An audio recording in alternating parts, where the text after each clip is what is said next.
वालेकुम अस्सलाम। आओ ये भाई साहब, बैठो बैठो बैठो बैठो। बात करने से पहले आपके लिए बोतल मंगवाते हैं। जा यार वो फ्रिज से बोतल ले आया। कौन से वाली, 7 अप या फेंटा? इनसे ही पूछ लेते हैं।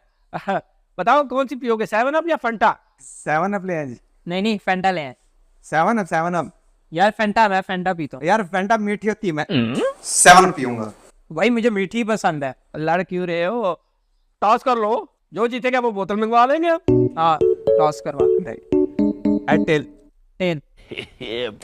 देखा, टेल। Yes, nice. फेंटा लेके आए।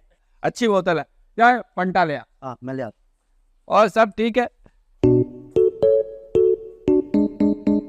पियो ना। वो आपने तो फैंटा का कहा था।